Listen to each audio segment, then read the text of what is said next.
Madam Speaker, we're now in the third year of the COVID pandemic. The pandemic clearly isn't over and it continues to throw new challenges our way.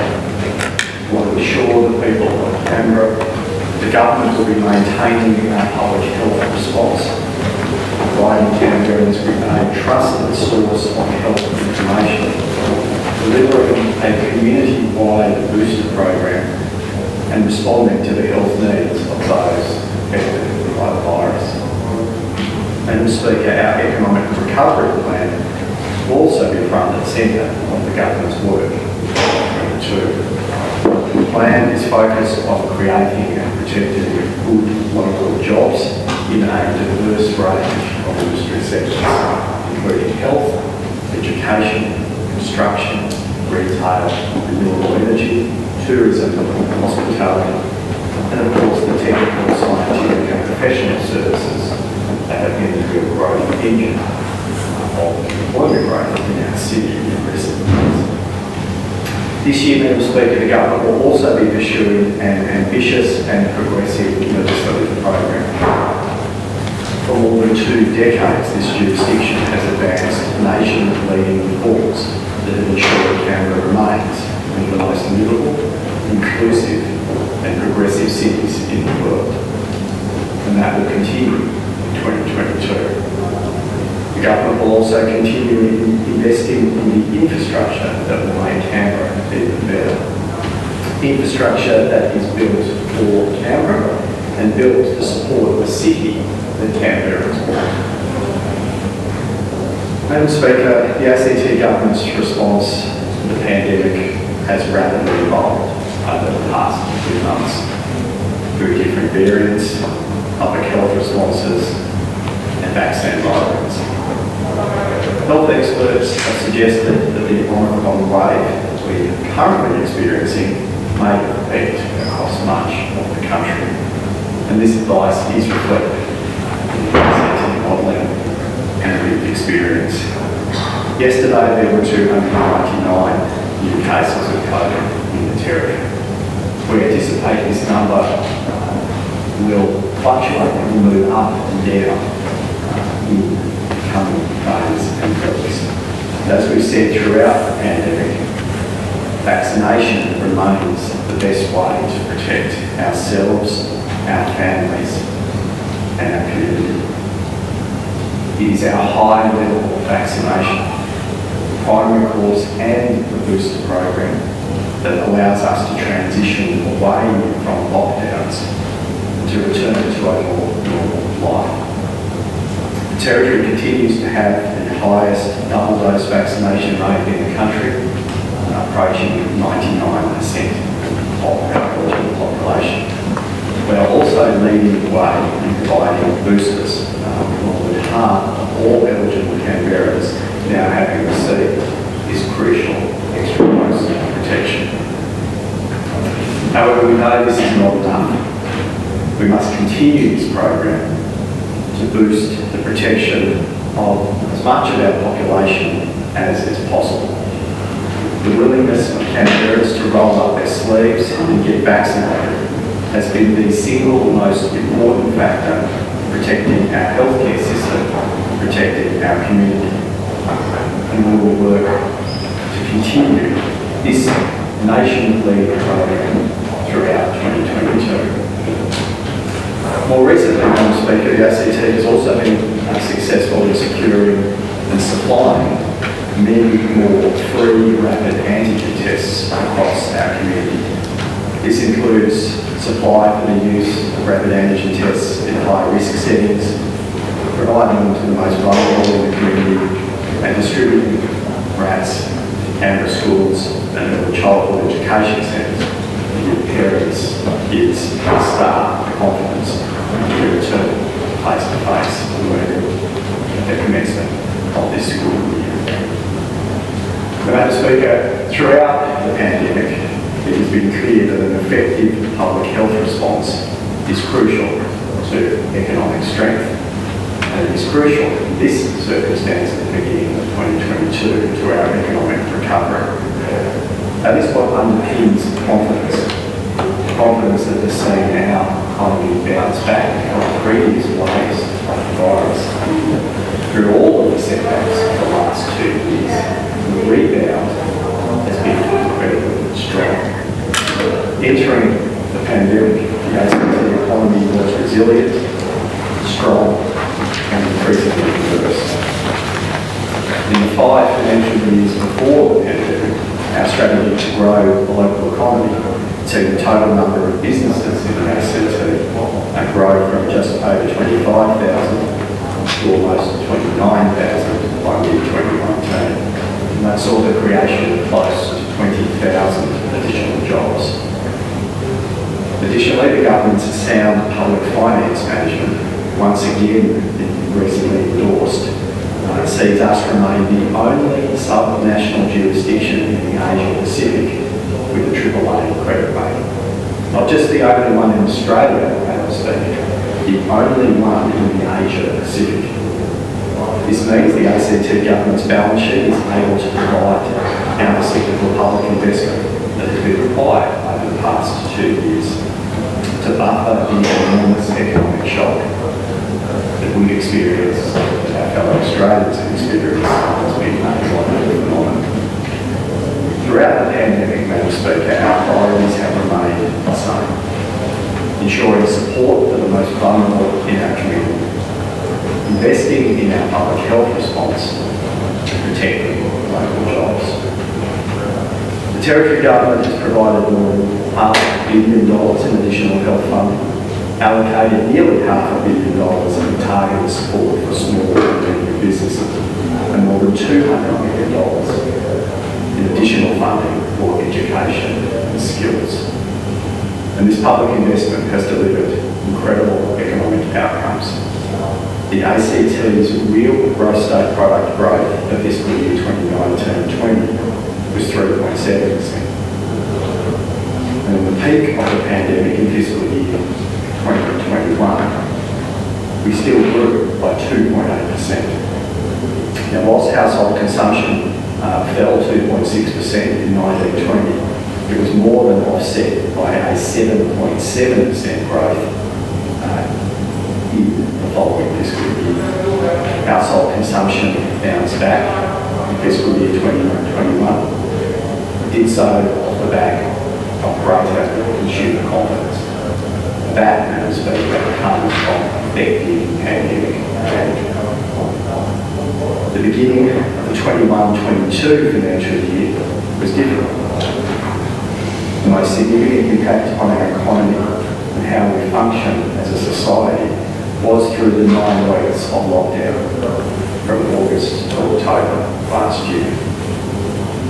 As we took measures that allowed us to transition our city out of lockdown as safely as possible, the recovery commenced. Now, during that period of lockdown, we went from a vaccination rate of half population aged 12 years and older having had the first dose to 77% having had 2 doses by the conclusion of the lockdown. Coming out of lockdown, as expected, retail trade turnover in the ACT increased by nearly 20%, 19.2% in the month of November to $616 million. Now, that was the highest monthly outcome ever recorded in the history of the Australian Capital Territory, higher than the 3-year average across pandemic and non-pandemic months, which was 544 billion.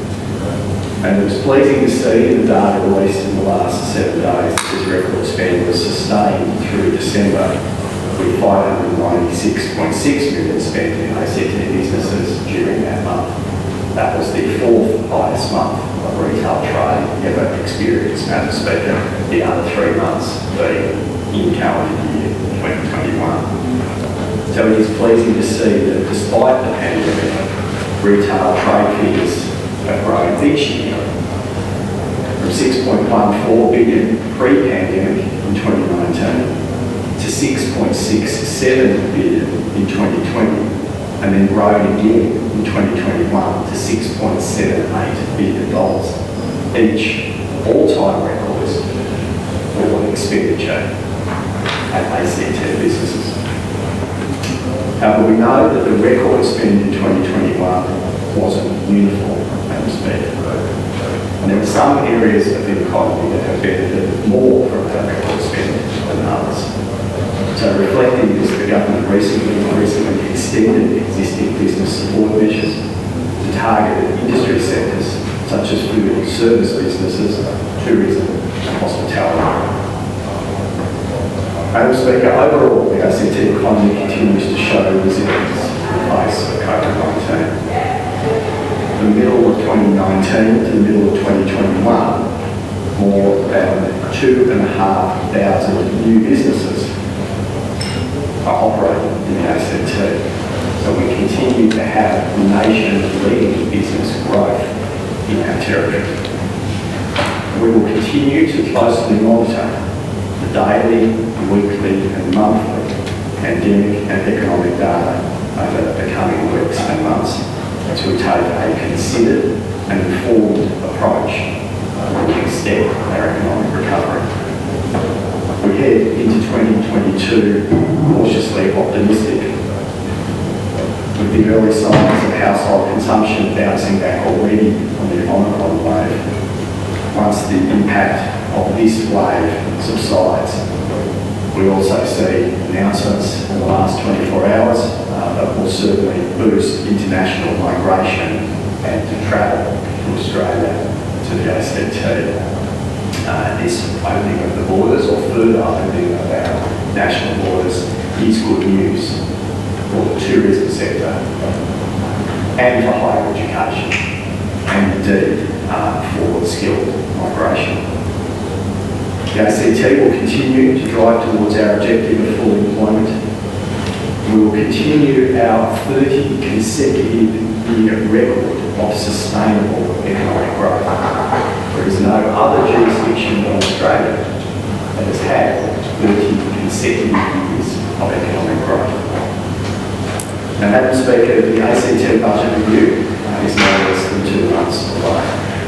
Whilst I will not predict the mid-year update today, I can say that the review and forthcoming 2022-23 ACT budget will continue to deliver on the government's plan for a more prosperous and progressive Canberra. The path back to budget balance will continue to be a focus for the government over the medium term.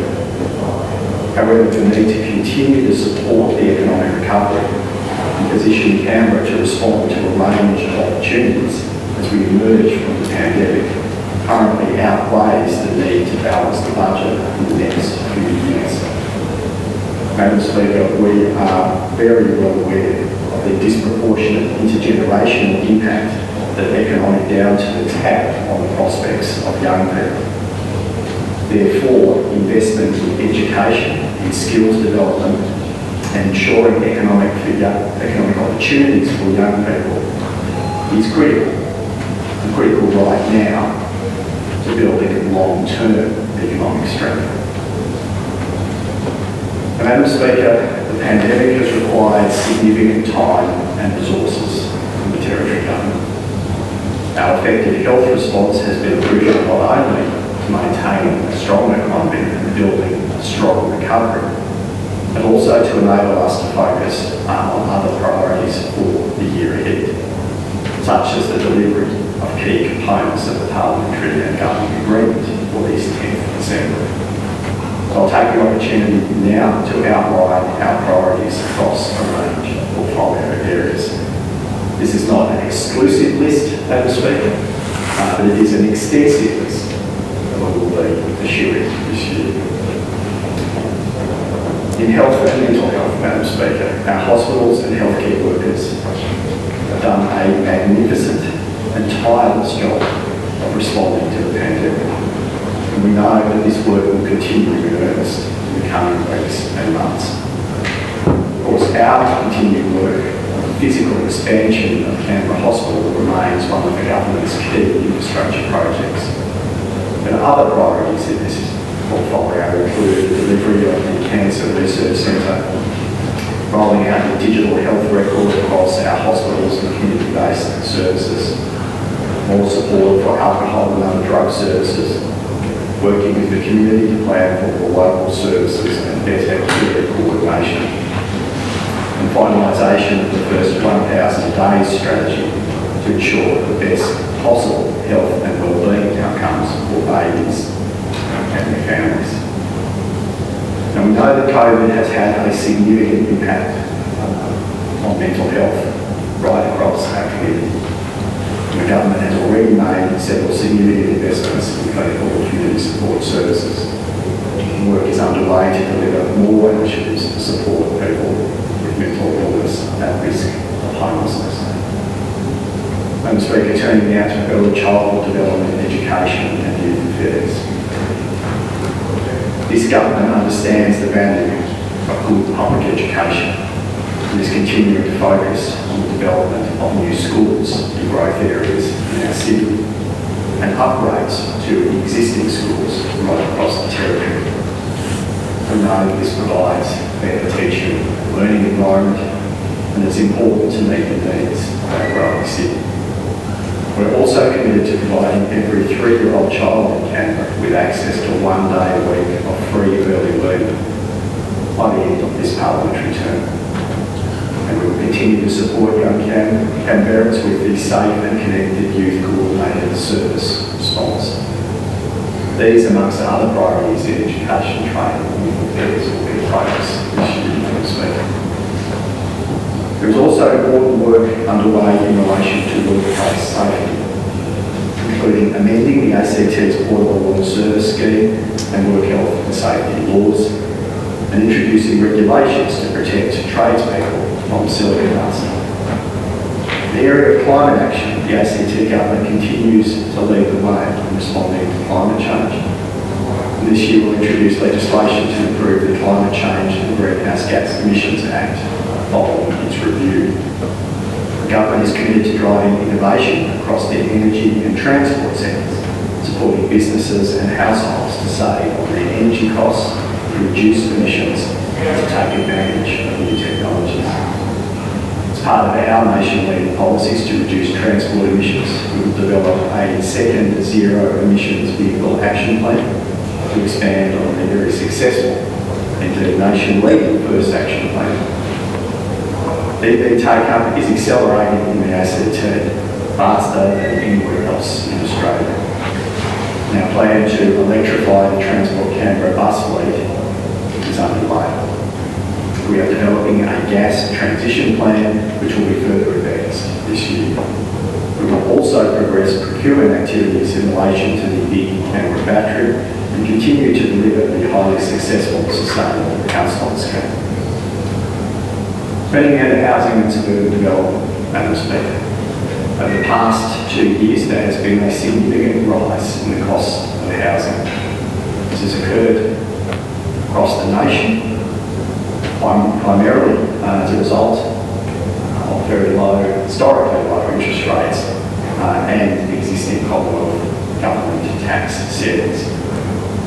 Property is an investment class of asset and carrying a significant role housing plays in providing a safe environment.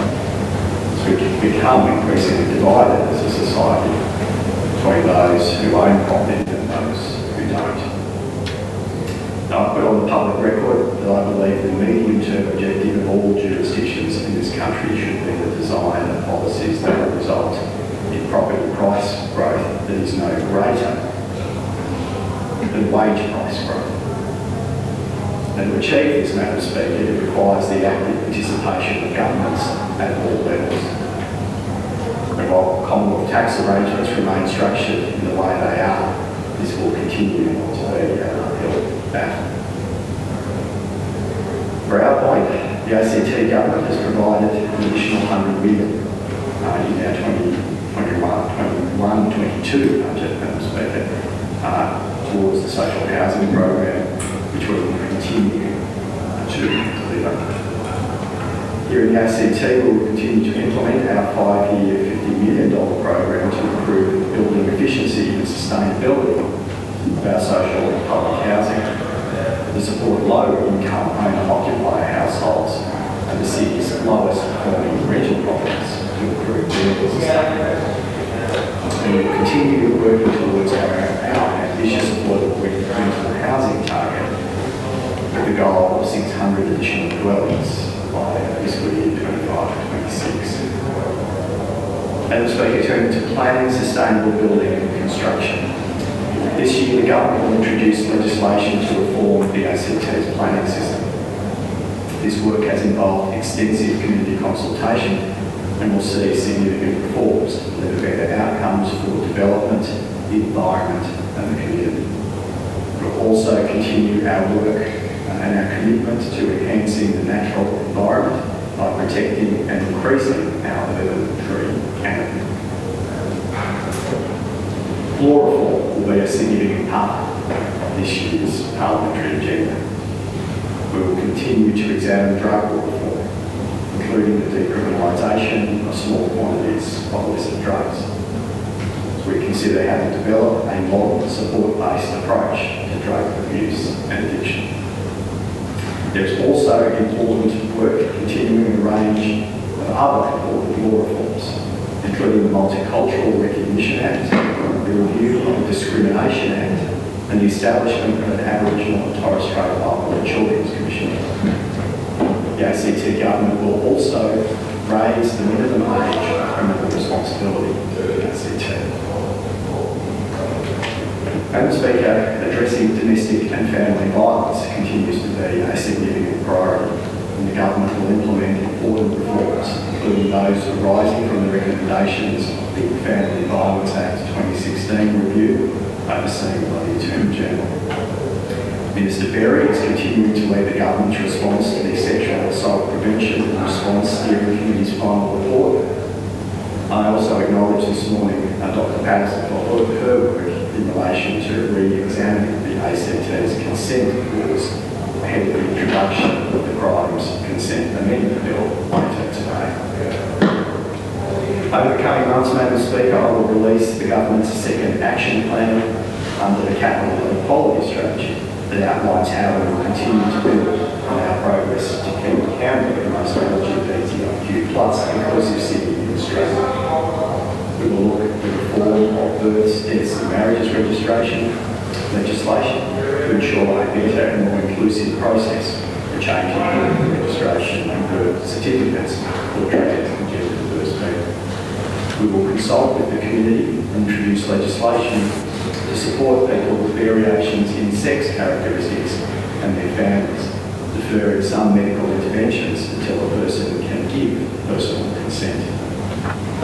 The government will also continue to engage with the Disability Royal Commission and the National Disability Insurance Scheme as we strive to achieve better support and outcomes for people with disability in Territory.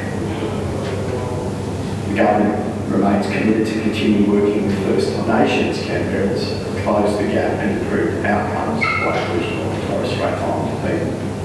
We will continue to work towards a treaty process for the ACT, development of sustainable Aboriginal and Torres Strait Islander community-controlled organisations, returning Bunanapa Oval and the Yarramundi Cultural Centre to community control, and further progress in reconciliation through the Healing and Reconciliation Fund. Madam Speaker, we will also continue our efforts to employ an additional justice, health, service, alcohol and other drugs nurse at Canberra and develop a model of care for this service to increase support available for children and young people. Turning now to gambling reform in the club industry.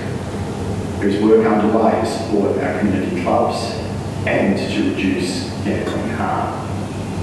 These two are not mutually exclusive. We will continue the government's work on harm minimisation and supporting clubs by working with clubs to diversify their revenue generating streams and transition away from gaming revenue. We will continue the preliminary work and consultation on introducing bet limits and a credit limit on gaming machines operating in the Territory. Now, of course, Madam Speaker, none of us have forgotten the impact of the smoke emanating from the Black Summer bushfires. It seems like many years ago, but it wasn't that long ago. So we need to continue to explore options to support our community clubs to become heat and smoke refuges for their local communities.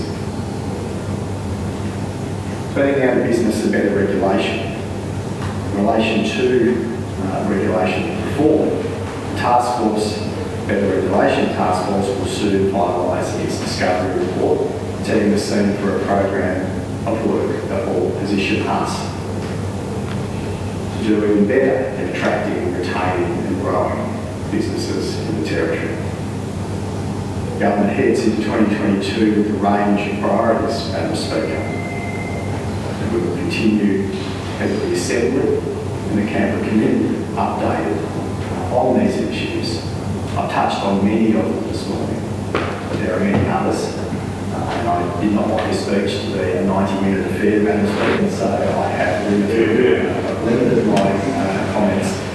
However, I would like now to touch on some of my portfolios and provide the Assembly with some further updates.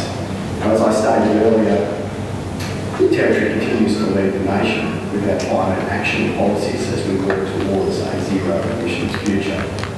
The Sustainable Household Scheme is helping households transition to cheaper and more sustainable energy sources, and this continues to be a key component of the government's emissions reduction strategy. The scheme is continuing to support Canberra households to benefit from a clean energy future by offering zero interest loans for rooftop solar panels, household battery storage, zero emissions vehicles and energy efficient electric appliances. The uptake of loans through the scheme has surpassed expectations set by similar schemes interstate. So as of the 7th of February, I can advise the Assembly that 3,000 loans have now been approved with a total value of around $30 million.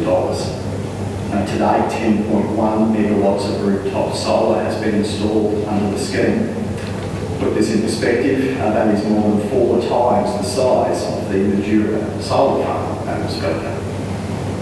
The Sustainable Household Scheme is not only helping households to reduce their energy bills, it's contributing to our emission reduction targets, it's supporting Canberra businesses and it's creating local jobs. The scheme's top 8 suppliers have premises here in the Territory and they're receiving more than $18 million of this new business. Based on the early success of the scheme, it has the potential to be one of the most successful examples of policy development and implementation in the history of self-government in the Territory. It is a scheme that is delivering the benefits of a zero emission future, both financial and environmental, to a wider range of Canberra households, not just those who can afford the upfront capital cost. And it is creating a pipeline of work that hundreds of Canberrans can rely on for years to come. Mr. Speaker, in 2022, the government is progressing the big Canberra battery project, a project that will provide almost 250 megawatts of battery storage. Once complete, it will be one of the biggest distributed battery storage systems in the country. The project includes 3 streams of different size batteries. Stream 1 is batteries greater than 10 megawatts, focused on the delivery of a large amount of battery capacity at low cost.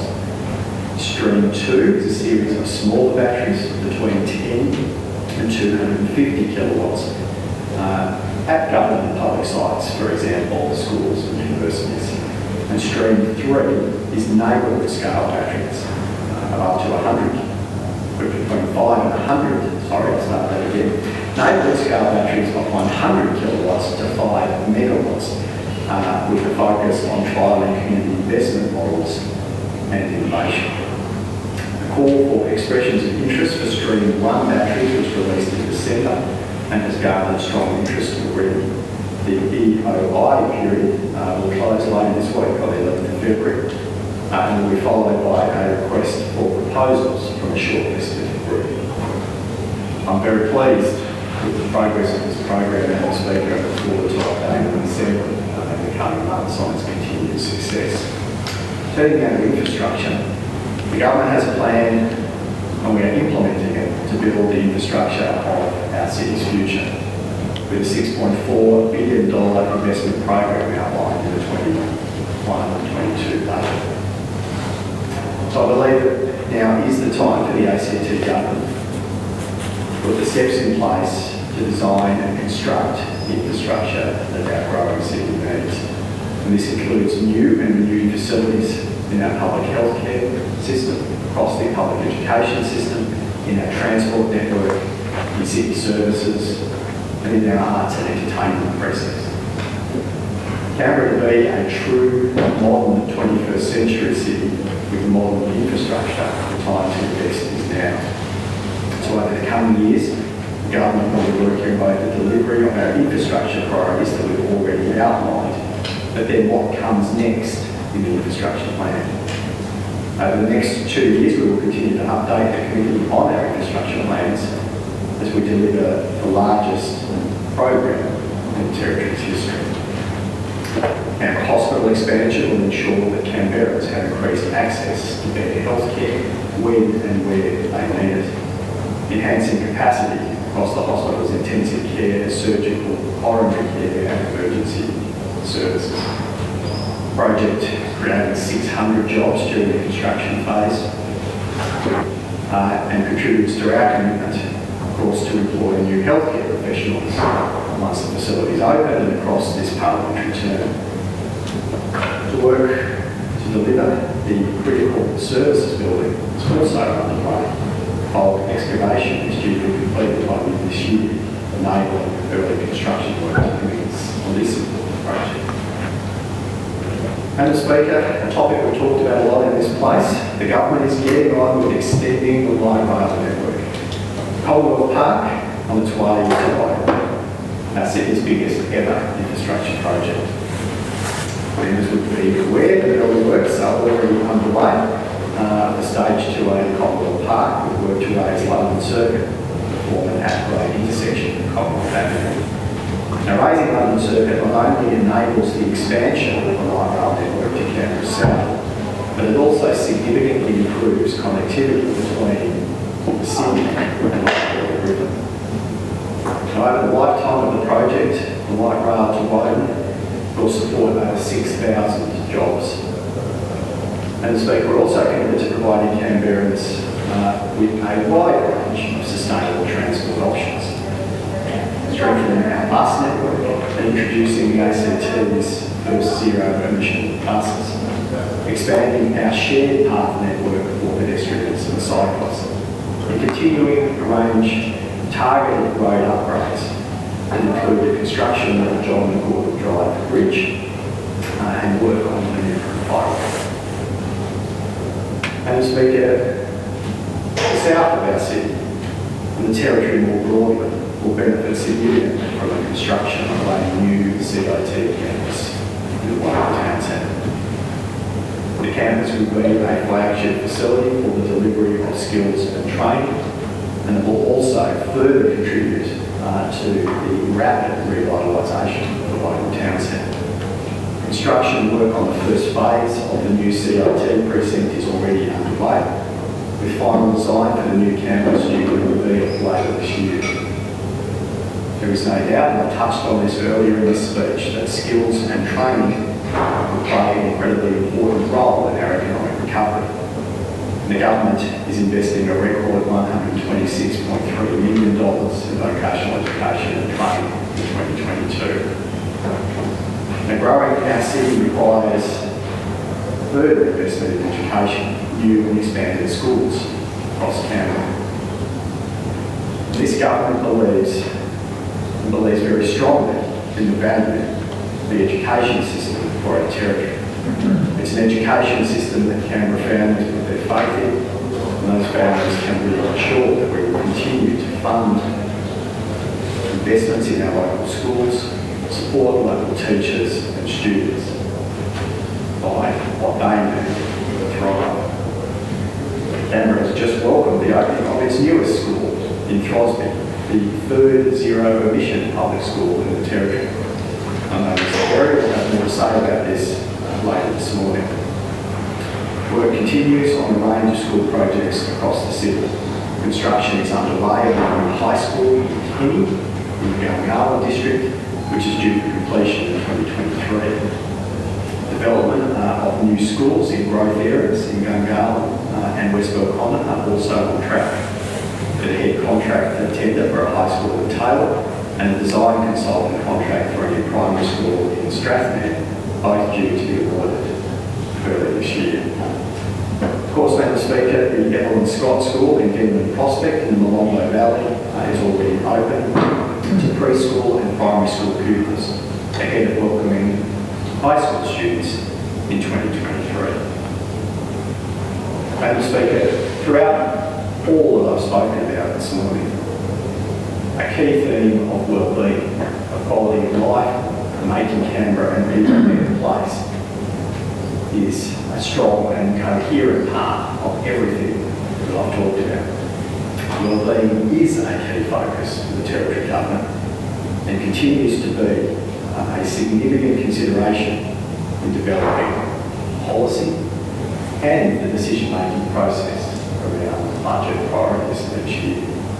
Pleasingly, the ACT has some of the highest wellbeing outcomes in the world compared to other OECD nations and regions.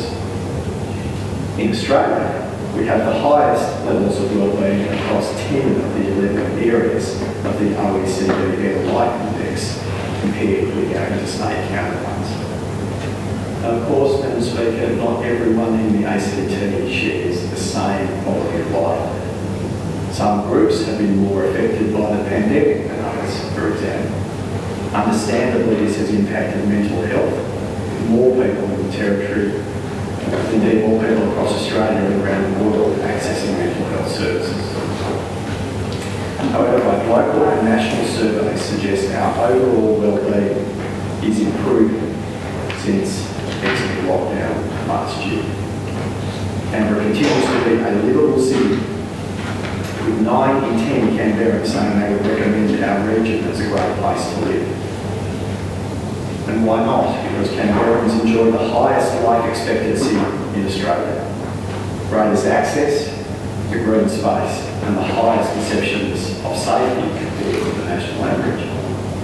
The ACT also continues to be the country's most digitally inclusive state or territory.